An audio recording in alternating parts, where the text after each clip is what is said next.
من الشيطان الرجيم بسم الله الرحمن الرحيم الحمد لله والصلاة والسلام على سيدنا محمد وعلى آله وصحبه أجمعين أما بعد السلام عليكم ورحمة الله وبركاته. I seek refuge in Allah against the accursed shaitan. I begin in the mighty name of Allah, the ever gracious, the ever merciful. All praise is due to Allah, we thank Him. We seek forgiveness of our sins from Him, we put all our trust in Him. We seek Allah's protection against the evils of our arms and our heart.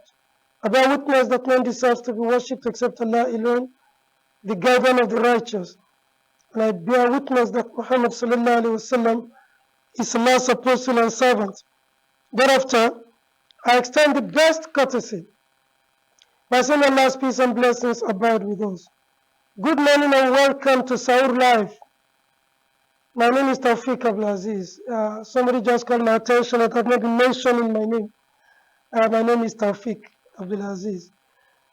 We are going to talk about the right of a Muslim over his country today. But let us conclude with duties. We have spoken about duties of a Muslim towards his nation. Because you cannot talk of rights without duties. The last point I made the last time was that you have a duty as a Muslim to hold your leaders accountable. But what do I mean by this? I do not mean protesting. I do not mean burning, causing crisis, causing chaos. No. I mean starting from home. And there are three levels of this. Your parents are your first level of leadership. Hold your parents accountable. How are they governing your family? Hold your imam accountable in your masajid. What kind of leadership is being displayed by your imam? Then, hold your local government or your councillor accountable. When you go to the federal, you have your levels of leadership there. There's allocation from the federal to the state to the local government. You elected a councillor. There are issues in your area. You don't go to the government. You don't go to the head of state. These matters do not concern them. Those you have access to, hold them responsible. It is ignorance to abuse the federal government over issues that are happening in your constituencies. You're not asking your councillor to explain how he's spending his constituency allowances. You're not asking your members of representative, your members of the state assemblies. You're not asking your senators questions. When you're abusing everybody up there, this is ignorance. So as a Muslim, you must not display this kind of ignorance. All levels of leadership accountable. But I'm not asking you to be violent. Umar was the most vilified. But he explained every step of his action. So, today we're going to ask you to seek your rights from your government. And this is where it starts from. When you have them, part of your duties that will make you conveniently able to ask for your right is that you must advise your government. You must advise your parents. You must advise your councillor. You must advise chairman of your local government. You must advise the member of assembly of your state assembly. You must advise the member of the House of Representatives. You must advise your senator. You must advise your governor. How do you do this? To the extent of your capacity, your access to information, your access to them. If you have no access at all, you can talk about it. Most of the things we do on social media are irrelevant. We vituperate, we vent anger unnecessarily. The aim of a Muslim to seek is right. We start from moderating your engagement and your involvement in social media activities. Are you educating people? Do you have enough information? Are you sharing emotions? Are you just wiping up anger and emotion? You are not contributing. You are not doing your right duties to your society. As a Muslim, your duty is to enlighten others. Having been enlightened by Allah yourself, then you ask for your rights. Your rights are right to security, majorly. Fundamental right.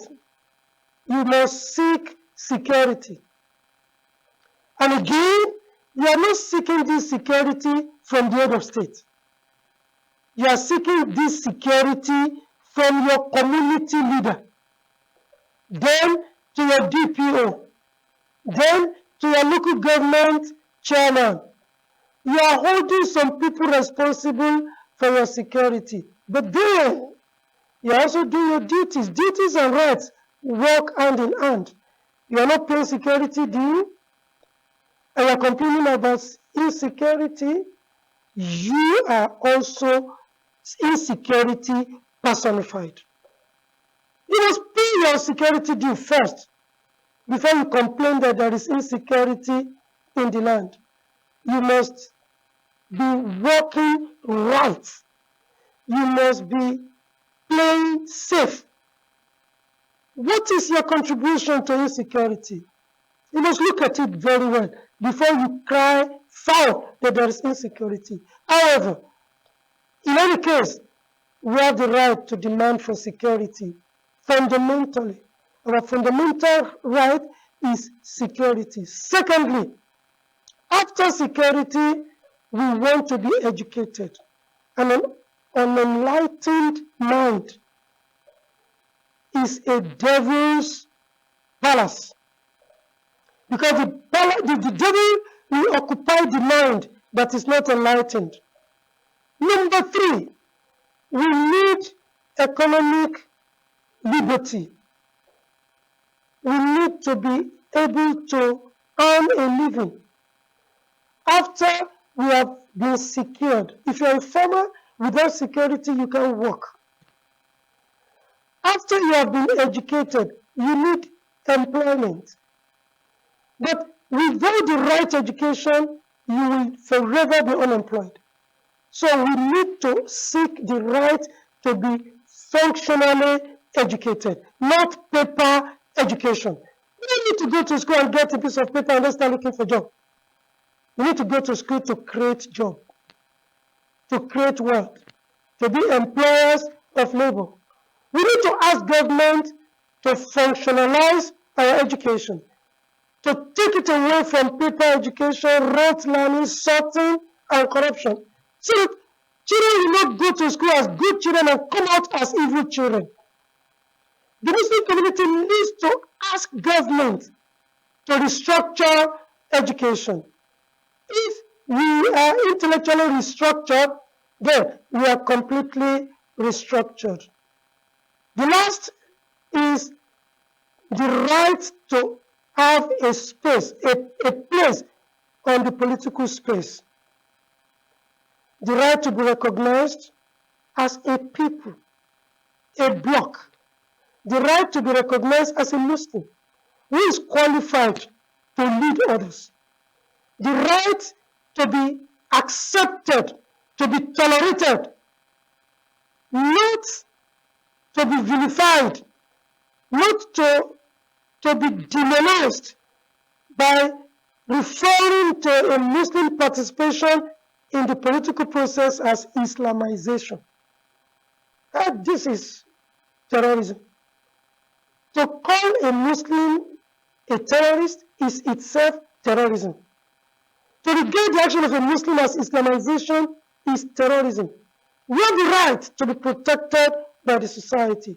We have the right to bear the names Allah calls us, not the name society chooses to call us.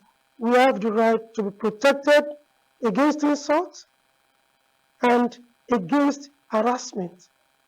May Allah grant all these rights to us, but we must demand for them after doing our duties. أقول قولي هذا وأستغفر الله لي ولكم. السلام عليكم ورحمة الله وبركاته.